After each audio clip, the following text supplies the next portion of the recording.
दिन भर की खबरों में सबसे पहले डालते हैं नजर आज के मुख्य समाचारों पर।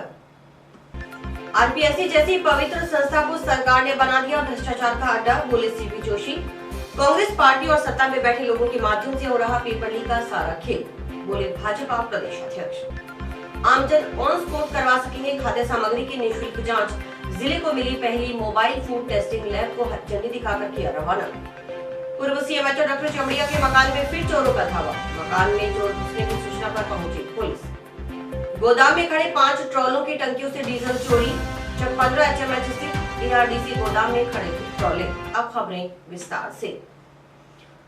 भाजपा प्रदेशाध्यक्ष सीपी जोशी का कहना है कि 4.5 वर्ष पहले कांग्रेस पार्टी ने अपने घोषणा पत्र में जो बातें कही, उस पर यह सरकार बिल्कुल भी खरी नहीं उतर पाई है।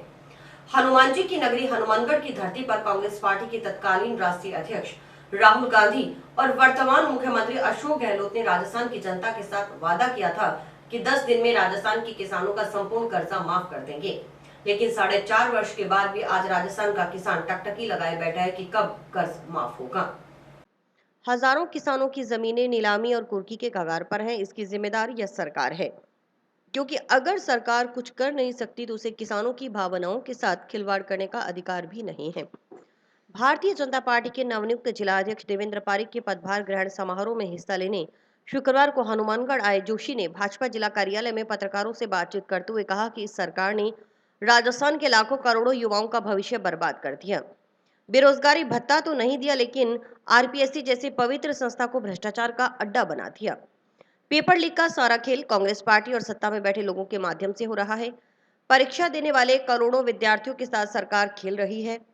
जोशी ने प्रदेश में नाबालिग लड़कियों के साथ बढ़ रही दुष्कर्म की घटनाओं से लेकर सरकार को घेरते हुए कहा कि इन घटनाओं को लेकर सख्त होने की बजाय मुख्यमंत्री दुष्कर्म के अधिकतर मामलों को फर्जी बताते हैं। ऐसे में इस तरह की वारदातों को अंजाम देने वाले अपराधियों को बल मिलता है। सरकार का एक मंत्री कहता है कि राजस्थान मर्दों का प्रदेश है, इसलिए इस तरह की घटनाएं होती हैं। लेकिन सरकार अगर ऐसी घटना करने वाले दरिंदे को ऐसी सजा दे जिससे उसकी 7 पीढ़ियां भी याद रखें, तो शायद इस तरह की घटनाओं में कमी आए। लेकिन सरकार के मंत्री तो अपराधियों के पक्ष में बयान दे रहे हैं। पुलिस भी पीड़ित परिवारों को न्याय की जगह प्रताड़ना देने का काम करती है। मुख्य रूप से आज पार्टी के नवनियुक्त जिलाध्यक्ष जी के पदभार ग्रहण समारोह के निमित्त आना हुआ और कल गंगानगर में पार्टी की बैठक और कुछ पार्टी के कार्यक्रम, इस नाते 2 दिन का प्रवास यहाँ नहीं सहेगा राजस्थान एक कैंपेन जो 1 अगस्त को जयपुर की धरा पर हुआ था, जिसकी शुरुआत 16 जुलाई को जयपुर में ही पार्टी के यशस्वी राष्ट्रीय अध्यक्ष माननीय जेपी नड्डा जी ने इसकी शुरुआत की थी। नहीं सहेगा राजस्थान, क्यों? क्योंकि 4.5 वर्ष पहले कांग्रेस पार्टी ने अपने मैनिफेस्टो में जो बातें कही उस पर वो बिल्कुल भी खरा नहीं उतर पाए। और आप तो यहाँ जानते हैं कि हनुमान जी की नगरी है हनुमानगढ़, वहाँ इसी धरती पर कांग्रेस पार्टी के राष्ट्रीय अध्यक्ष ने उस समय किया और वर्तमान मुख्यमंत्री जी ने राजस्थान की जनता के साथ वादा किया था कि 10 दिन में राजस्थान के किसानों का संपूर्ण कर्जा माफ कर देंगे। लेकिन 4.5 वर्ष के बाद भी आज राजस्थान का किसान टकटकी लगाए बैठा है कि कब होगा कर्जा माफ, जब किसान की ज़मीन, हजारों किसानों की ज़मीन नीलामी की कगार पर है, कुर्क की कगार पर है। उसका जिम्मेदार कौन है? सरकार ने वादा किया था हम संपूर्ण कर्जा माफ़ करेंगे, किसान ने कर्जा जमा नहीं कराया और वो ब्याज दर ब्याज वो बढ़ता गया। और इसी ज़िले के किसान ने, शांति धारीवाल जी ने फ्लोर पे कहा था कि अगर कोई किसान आत्महत्या कर लेगा तो उसके संपूर्ण कर्जा माफ़ करेंगे, और इस ज़िले के किसान ने आत्महत्या कर लिया। कौन जिम्मेदार है उसका? आप अगर जो कुछ कर नहीं सकते तो किसानों की भावनाओं के साथ खिलवाड़ करने का अधिकार किसने दिया? आप अपने मैनिफेस्टो में वही बातें डालें जिसको आप अमल में ला सकते हो, जो बातें कर सकते हो।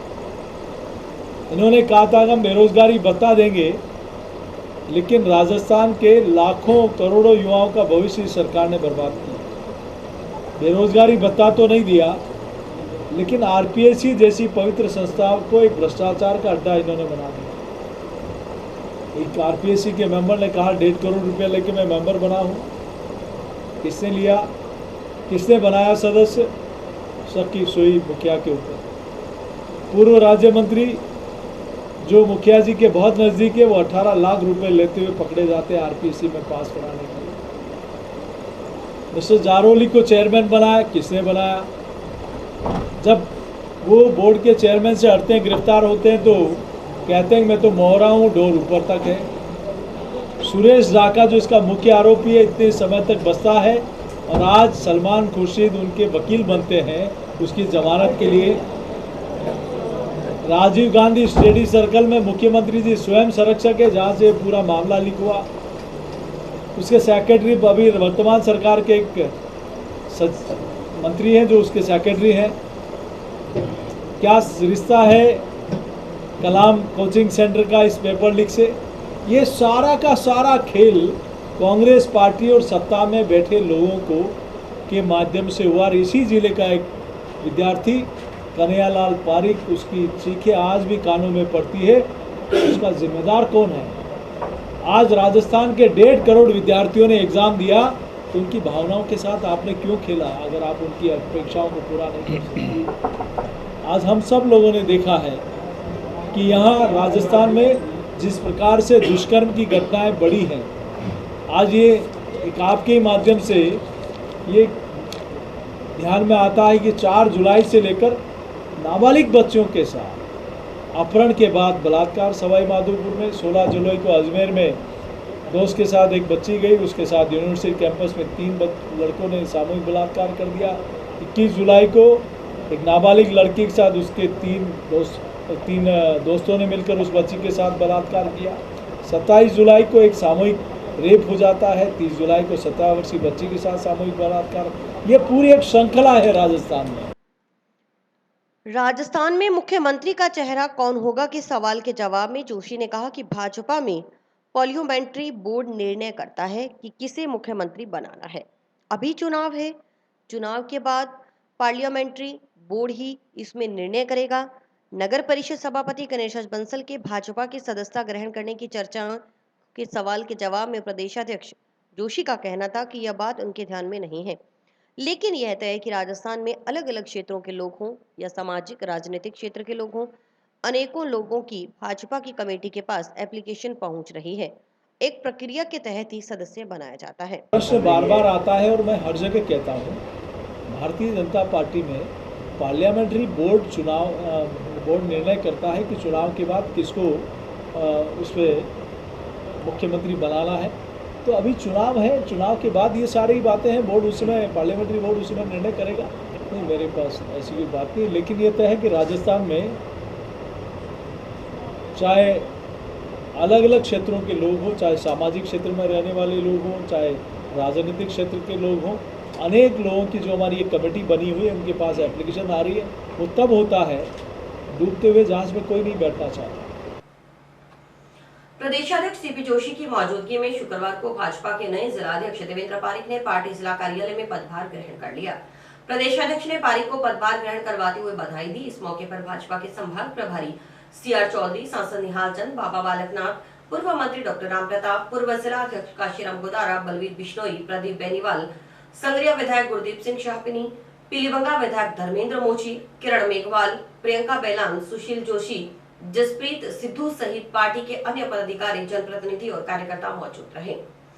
पदभार ग्रहण के मौके पर आयोजित सभा को संबोधित करते हुए प्रदेशाध्यक्ष जोशी ने विधानसभा चुनाव में हनुमानगढ़ जिले की पांचों सीटों को भाजपा की झोली में डालने के लिए कार्यकर्ताओं को पूरी मेहनत के साथ सबके साथ मिलकर इस काम को अंजाम देने की बात कही।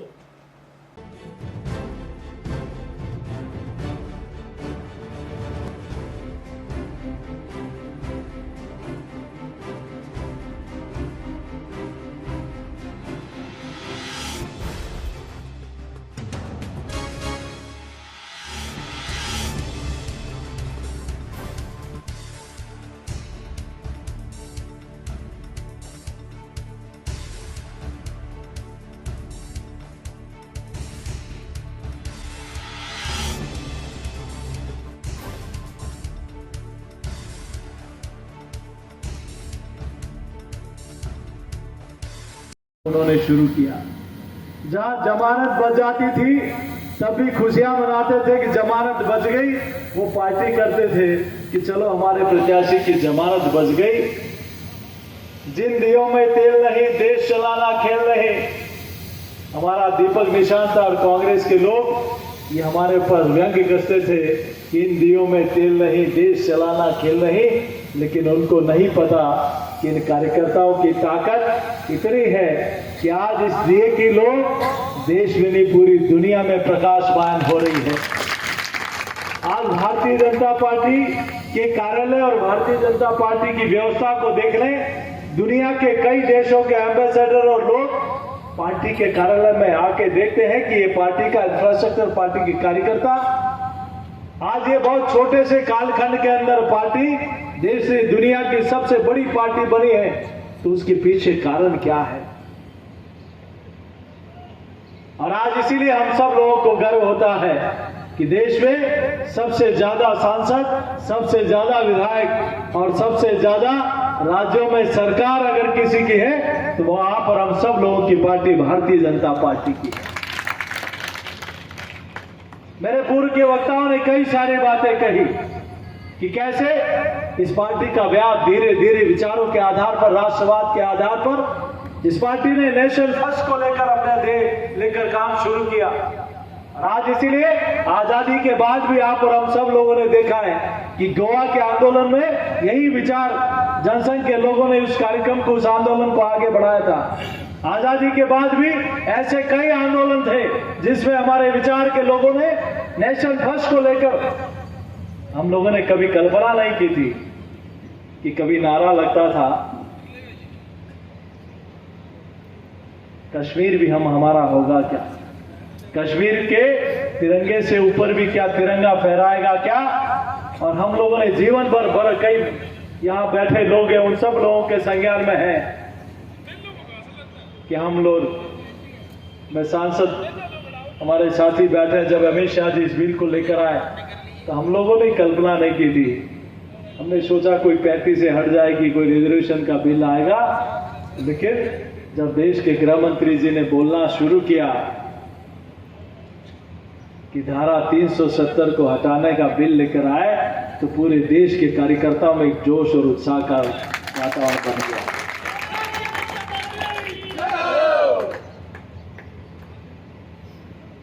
देश में कई लोग पहले भी थे, कई सरकारें पहले भी आई। इस देश में भारत पाकिस्तान और भारत चीन के युद्ध में जितने सैनिक शहीद नहीं हुए उससे ज्यादा कश्मीर की रक्षा के लिए हमारे सैनिक शहीद हो गए।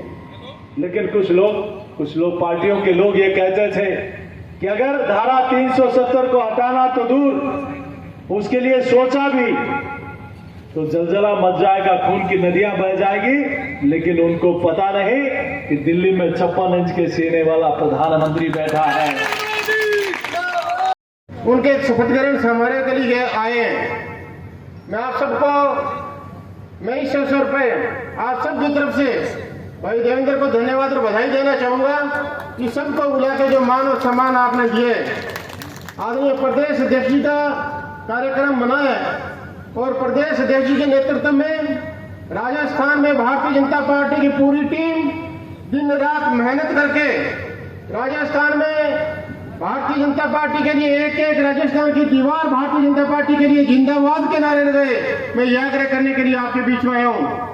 केंद्र सरकार की 9 साल की योजनाएं, केंद्र सरकार की 9 साल की योजनाएं आदरणीय प्रदेश अध्यक्ष जी बताएंगे। 4.5 साल तक राजस्थान प्रदेश ने जिस तरीके से राजस्थान को विनाश के पथ पे ले जाने का काम किया, वो सारी की सारी बातें आदरणीय प्रदेश अध्यक्ष जी बताएंगे। मैं तो आपको धन्यवाद देने के लिए आया हूँ कि आप सब लोग यहाँ पे पधारे हो। विशेष तौर से मैं एक आग्रह आपसे करूंगा, एक निवेदन करूंगा कि 6 तारीख के दिन यानी रविवार के दिन प्रातः 10 बजे देश के प्रधानमंत्री जी हमारे इस रेलवे स्टेशन का शिलान्यास करेंगे। यानी अमृत योजना में 20 करोड़ रुपए की राशि केंद्र की सरकार ने दी है और इसका शिलान्यास देश के प्रधानमंत्री जी करेंगे। तो मैं आप सबसे आग्रह करूंगा कि आप सबको पधारना है। मैं आप सबको हृदय से आमंत्रित करने के लिए आया हूँ कि 6 तारीख के दिन सुबह 10 बजे रेलवे स्टेशन पर पधार के देश के प्रधानमंत्री जी के विचार सुनेंगे। मैं यही निवेदन आपके बीच में करूंगा। किसानी का जिला है, यहाँ का किसान धरती माता का सीना पाड़ कर अन्न पैदा करता है, दिन रात अपना खून पसीना बहाता है और अन्न का कटोरा जिसको कहा जाता है वो हमारे पूरे देश का अन्न भरने का काम अगर कोई करता है तो हमारे हनुमानगढ़ का जिला करता है।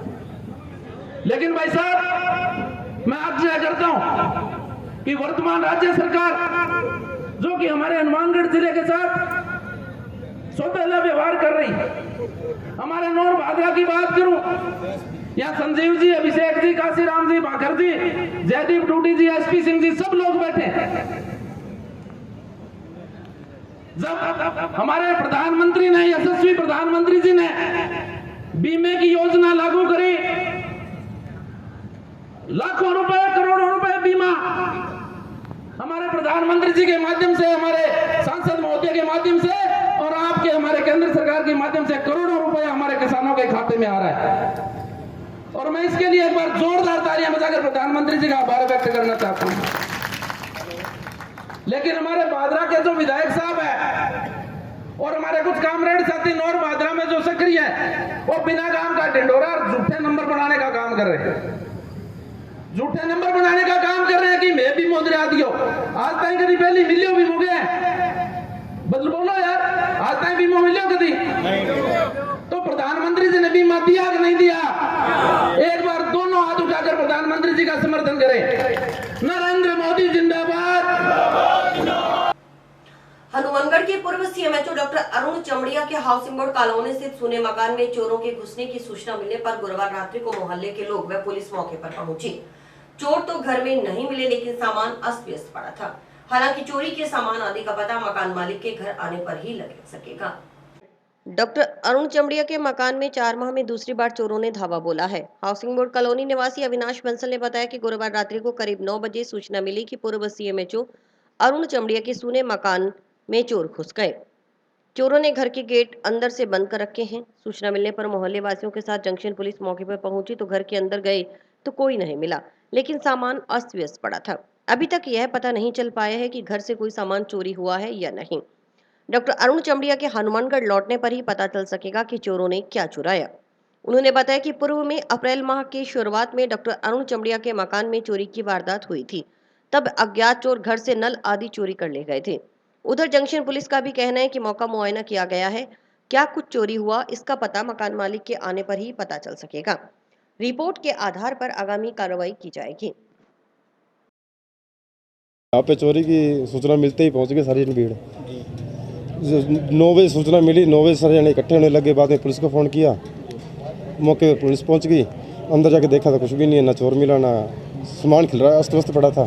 तो ये तो पता नहीं चोरी हुई है कि नहीं हुई। किसका घर था ये? ये अरुण चमड़ी का मकान था। ये 3/61 मकान नंबर है। पहले भी इसमें चोरी हुई? हाँ, पहले भी एक बार चोरी हो चुकी है। क्या कुछ ले गए? उसमें टूटियाँ ले गए थे, लेकिन अभी यही सूचना मिली है इसके अंदर चोर बैठा है और अंदर से लॉक करके बैठा है।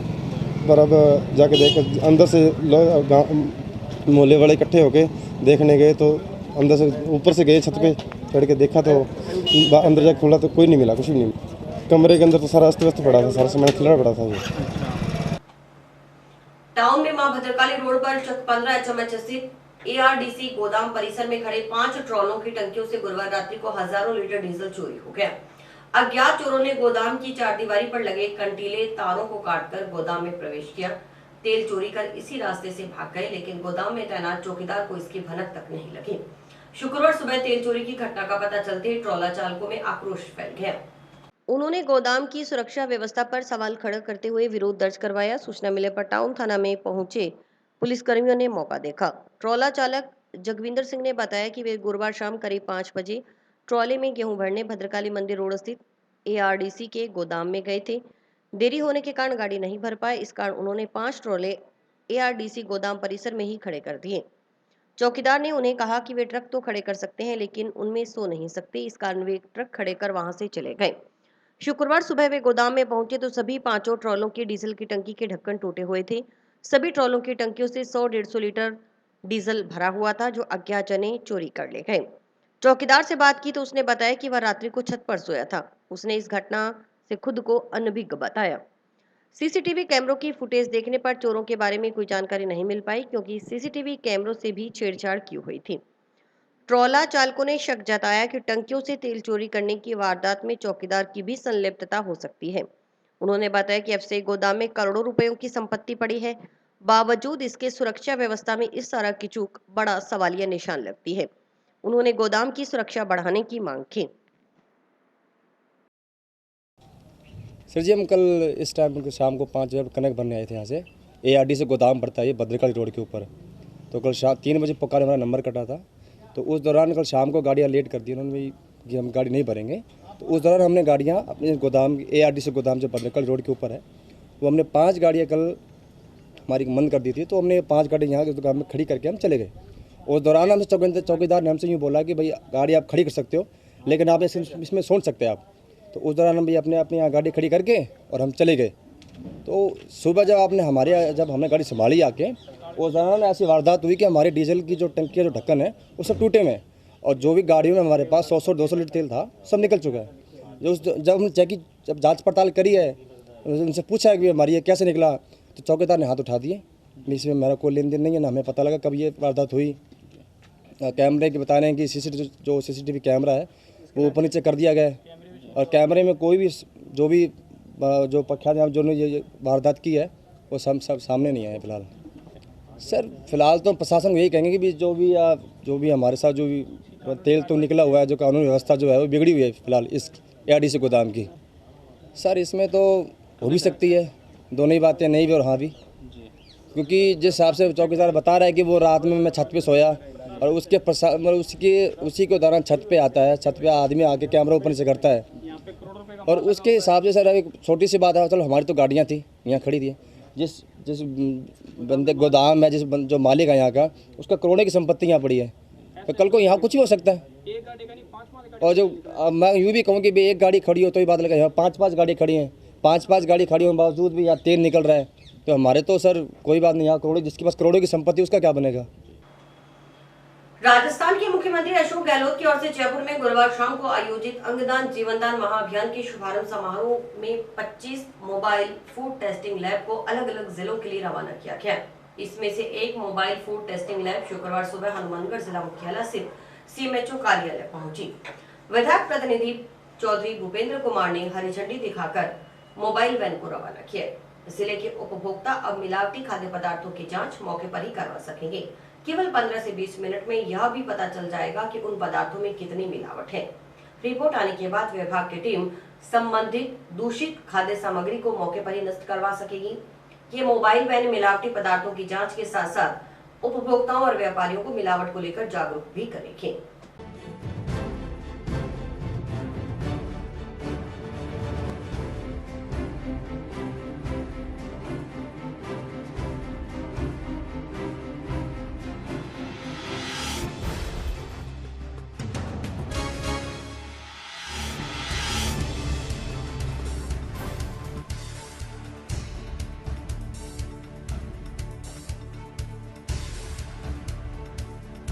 बताते हुए बड़ी खुशी हो रही है कि CMHO ऑफिस के अंदर हमने एक state of the art latest modern एक मोबाइल फूड टेस्टिंग लैब का हमने मुहूर्त किया है।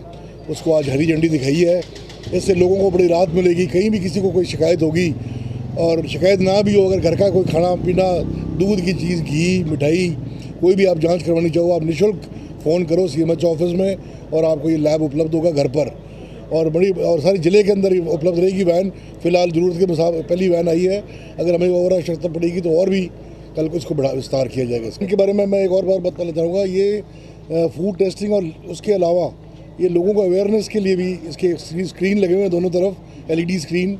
तो गाँव में या जहाँ पर भीड़ भाड़ वाली जगह में या बाज़ार में, मार्केट में, कहीं भी जहाँ पर ज़्यादा लोग वो देख सकें, उनको इन्फॉर्मेशन भी देगी कि किस तरह से आप भंडारण करें खाने की चीज़ों का, किस तरह से उनको स्वच्छता रखें, क्या खाएं क्या ना खाएं, किस तरह से अपने सेहत का ध्यान रखें। लोगों में अवेयरनेस पैदा करने के लिए भी एक अहम रोल रहेगा इस मोबाइल वैन का। मिली अपने को वैन नहीं मिली, इसमें 24 तरह के जांचें सरकार की तरफ से प्रस्तावित हैं, जो अपने खाने पीने की चीज़ें, रसोई में जो भी काम आते हैं, दूध आटा वगैरह सारी मसाले, उनकी निःशुल्क जांच करा सकते हैं कहीं भी। ये वैसे ही पूरे क्षेत्र में घूमेगी, गांव ढाणी, जिसको जब चेक कराना हो करा सकता है, कोई किसी को कोई पैसा नहीं लगेगा। सैंपल फेल होता है तो एक्ट के अनुसार कार्रवाई की जाएगी। ये जैसे ये गोगा मेडी का मेला है, उसके लिए बहुत उपयोगी है, तुरंत रिपोर्ट मिल जाएगी, जिसका अमान्य है उस पर कार्रवाई हो जाएगी। और कई बार होते हैं तुरंत प्रशासन की मांग थी भी तुरंत रिपोर्ट वाला कोई सिस्टम बैठा तो तुरंत रिपोर्ट वाला सिस्टम आ गया। संग्रिया से अबोहर के मध्य चलने वाली बसों का संचालन वाया भाखरावाली न होने से नाराज ग्रामीणों ने समस्या का समाधान न होने पर संग्रिया उपखंड कार्यालय का घेराव करने की चेतावनी दी। इस संबंध में गांव भाखरावाली के ग्रामीणों ने शुक्रवार को संग्रिया पंचायत समिति सदस्य विक्रम सिंह कलहरी के नेतृत्व में जिला परिवहन अधिकारी को ज्ञापन सौंप संग्रिया अबोहर के मध्य चलने वाली परमिट शुदा बसों का संचालन वाया भाखरावाली करवाने की मांग की।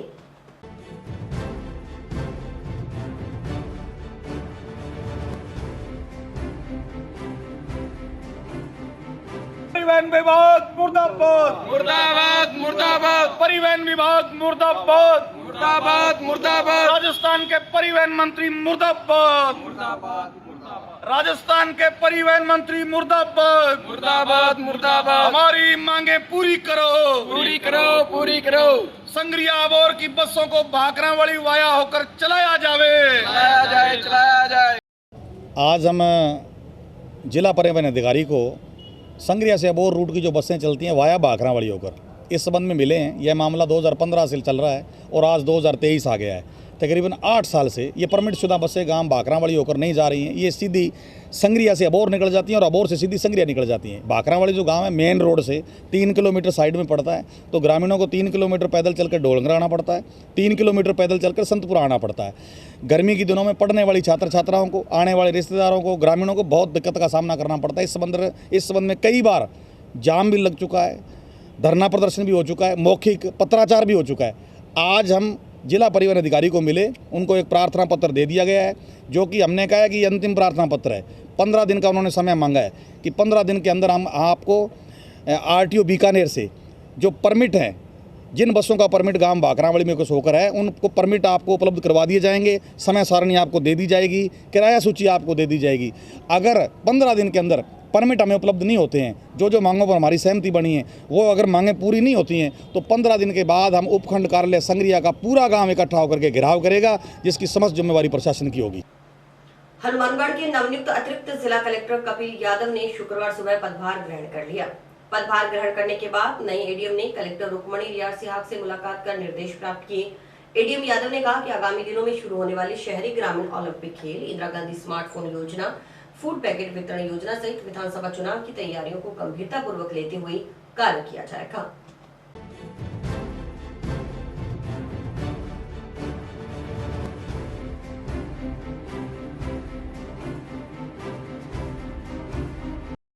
आज एडीएम के पद पर ज्वाइन किया है और श्रीमान जिला कलेक्टर मुद्दे से मुलाकात कर उनसे निर्देश प्राप्त किए। और अभी जो आगामी दिवस में शहरी और ग्रामीण ओलंपिक खेल और इंदिरा जो स्मार्टफोन और फूड पैकेट वितरण जो योजना है सरकार की, इनको प्राथमिकताओं के साथ चुनाव की जो तैयारियां हैं उनको भी गंभीरतापूर्वक लेते हुए कार्य किया जाएगा। और अभी वक्त है ब्रेक का। आपके कैरियर को दे नई दिशा। माता किताब कौर इंटीग्रेटेड बीएड व डिग्री कॉलेज, जो कि ISO सर्टिफाइड है और महाराजा गंगा सिंह यूनिवर्सिटी बीकानेर से मान्यता प्राप्त है, जो लेकर आए हैं BSc नॉन मेडिकल व मेडिकल, BA सभी विषयों में, BSc BEd व BA BEd की सुविधा। अनुभवी और योग्य स्टाफ के साथ साथ हर सुविधा उपलब्ध करवाई गई है, जो विद्यार्थियों का उच्च कोटि का मार्गदर्शन करेगी। यहाँ का रिजल्ट 100% है। सभी सब्जेक्ट्स की लैब जैसे botany, zoology, physics, chemistry, computer व भूगोल, जो कि अत्याधुनिक उपकरणों से सुसज्जित है, और कॉलेज का विशाल कैंपस, जो कि पढ़ाई के बिल्कुल अनुकूल है। छात्रों के सर्वांगीण विकास के लिए फ्रेशर पार्टी, रंगोली, मेहंदी, खेल कूद, शैक्षणिक भ्रमण, scout, rover, ranger, Holi, Lohri जैसे सांस्कृतिक कार्यक्रम की गतिविधियां निरंतर चलती रहती हैं। सीसीटीवी व वाईफाई कैंटीन व बस की सुविधा उपलब्ध है। प्रवेश प्रक्रिया व गाइडलाइन हेतु संपर्क करें माता किताब Kaur campus, Rawatsar road, toll plaza के पास, हनुमानगढ़। मोबाइल नंबर 9950392001 और 9414081898। 5 बीकेएल खाले के बीच में बाधा उत्पन्न कर रहे अवैध निर्माण को हटवाने की मांग के संबंध में ननाऊ, मंसूरी व बिरकाली के किसानों ने शुक्रवार को कलेक्टर को ज्ञापन सौंपा। गांव मंसूरी के किसान नरेश सिंह ने बताया कि 15 बीकेएल में पक्का खाला है, इस पर कुछ किसानों ने अवैध निर्माण कर रखा है। टेंडर होने के बाद अवैध निर्माण किया गया है। जल संसाधन विभाग के अधिकारियों को लिखित में अवगत करवाया जा चुका है, लेकिन कोई कार्रवाई नहीं हुई।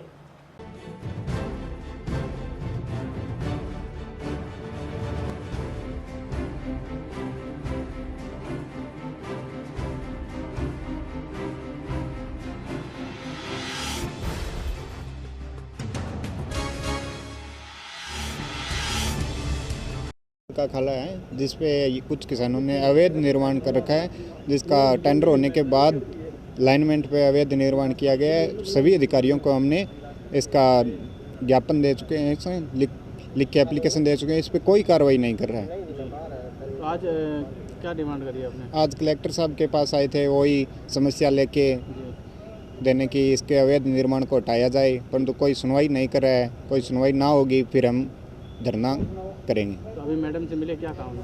मैडम ने शांतिपूर्वक कहा है काम होगा आपका, अब देख तो कितने दिन बाद ये काम करेंगे, हटवाएंगे उसको, ना हटवाएंगे तो हम धरना देंगे। बच्चे की आंख पर चोट मारने का झूठा आरोप लगाकर घर में घुसकर मारपीट करने का मामला सामने आया है। इस संबंध में टाउन की भगोता स्थित कॉलोनी निवासी एक परिवार के सदस्यों ने शुक्रवार को कलेक्टर को ज्ञापन सौंप मारपीट करने वालों के खिलाफ कार्रवाई की गुहार लगाई। गौरतलब है कि गुरुवार को बंटी मोयल नामक व्यक्ति ने टाउन पुलिस थाना में शहनाज बानो सहित 6 जनों के खिलाफ उसके बेटे के साथ मारपीट करने का आरोप और मुकदमा दर्ज करवाया है।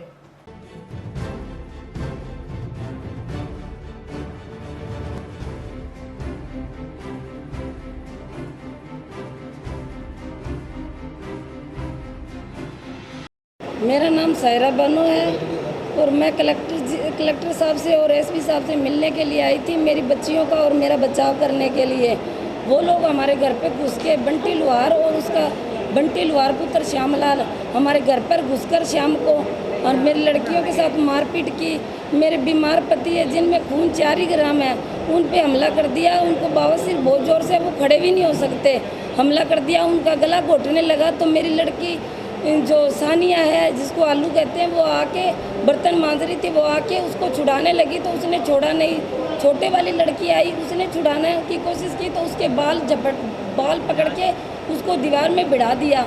ऐसी घटना से फिर सानिया ने ना उसके हाथ पर दांत से काटा और जिसके कारण है ना उसने छोड़ा मेरी लड़की के बाल और मेरे पति को, और उनके निशान पड़ गया।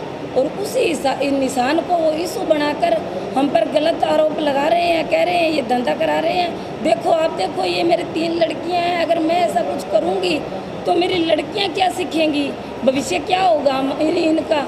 मैं सिर्फ और सिर्फ अपनी रक्षा चाहती हूँ, अपने बच्चों का भविष्य चाहती हूँ और मुझे कुछ नहीं चाहिए, मुझे इंसाफ चाहिए। अभी भी लोग हमारे को ना 150 लोग गली में खड़ जाते हैं और रोज़ को धमकी देते हैं और ये कहते हैं कि तुम्हारे घर पे जो भी आएगा, जो भी तुम्हारा पति है, जो भी है, हमारे घर में बढ़ते हैं तो हमसे लड़ाई करते हैं। और साथ वाली पड़ोसन जो उनकी दादी लगती है, जिसका नाम है गंगा देवी, वो बार बार ईंट उठा लेती है।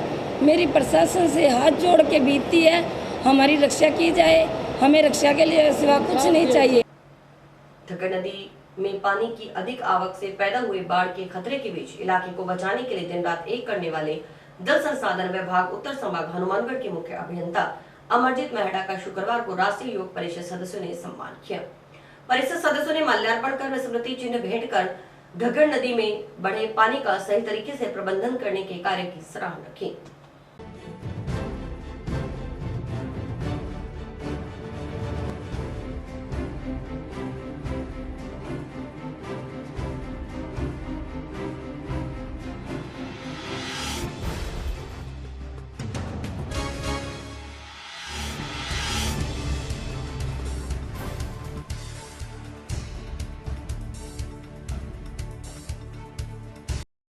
सर आपने जैसे ये बाढ़ आई हुई थी देखा होगा शहर के अंदर हमारे, और ये बाढ़ के अंदर इतना ज़्यादा दिक्कत आ रही थी, कभी कभी बाढ़ पानी टूट सकता है, लेकिन हमारे शहर के अंदर 3 अधिकारी ऐसे थे जिन्होंने रात दिन एक की और रात दिन एक करके इस पानी को बचाया। इसके अंदर हमने सर्वे करके 3 आदमी छाटा है, कलेक्टर साहब को, एसपी साहब को, मेहरा साहब को।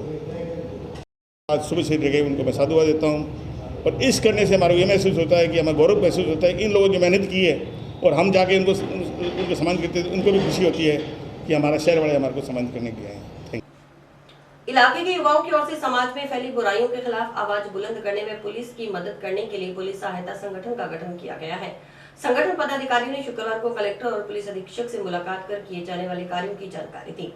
संगठन के प्रदेशाध्यक्ष लालचंद हांदल ने बताया कि पुलिस सहायता संगठन इकाई के सदस्य पुलिस व सामान्य नागरिक के बीच सामंजस्य स्थापित कर पुलिस की छवि को एक संस्थान के रूप में प्रचारित कर जनता के मन में खाकी का विश्वास बनाने का कार्य करेंगे।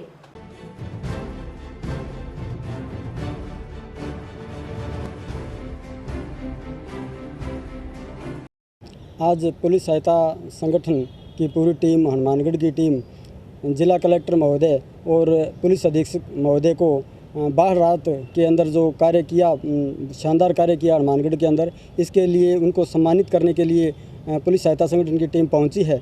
और इसके अंदर पुलिस सहायता संगठन भी जो है बाढ़ के अंदर पूरा सहयोग पूरी टीम ने किया था और जिला कलेक्टर महोदय ने हनुमानगढ़ के लिए बहुत ही शानदार कार्य किया। पुलिस अधीक्षक महोदय ने भी बहुत ही शानदार कार्य बाढ़ पीड़ितों को बचाने के लिए और बाढ़ राहत कैंप लगा करके और उनको सहयोग जो है पुलिस सहायता संगठन ने भी किया और पुलिस अधीक्षक महोदय ने बहुत ही बढ़िया काम किया।